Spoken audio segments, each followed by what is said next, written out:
रायगडमधील महाड येथे पोलीस हवालदार विशाल वाघाटे याला लाच घेताना अँटी करप्शनने पकडले।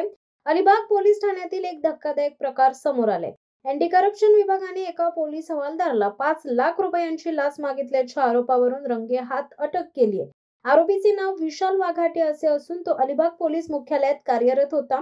मिळालेल्या माहितीनुसार संबंधित हवालदाराने एका पोस्को कायद्यान्वये नोंदवलेल्या प्रकरणात कारवाई टाळण्यासाठी तक्रारदाराकडे 5 लाख रुपयांची लाच मागितली होती।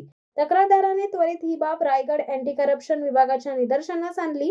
त्यानंतर एसीबी पथकाने जाळं तयार करून सापळा रचला। याच दरम्यान आरोपीने पहिला हप्ता म्हणून 3 लाख रुपये स्वीकारताना त्याला एसीबी पथकाने रंगेहात पकडले।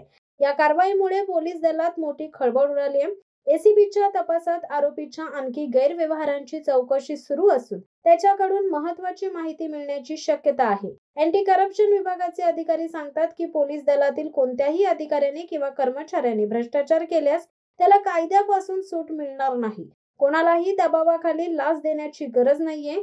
नागरिकांनी तात्काळ एसीबीला माहिती द्यावी। या घटनेनंतर रायगड जिल्ह्यातील पोलीस यंत्रणेवर पुन्हा एकदा प्रश्नचिन्ह निर्माण झालंय। कायद्याची अंमलबजावणी करणाऱ्यांचे हे वर्तन समाजात नकारात्मक संदेश देणारं ठरलं। शिवसत्ता टाइम्ससाठी दीपक दबके, माणगाव। दे धडक बेधडक वृत्त देणाऱ्या आपल्या शिवसत्ता टाइम्स न्यूज चॅनलला लाल बटन दाबून सबस्क्राईब करा आणि बेल आयकॉनला क्लिक करायला विसरू नका।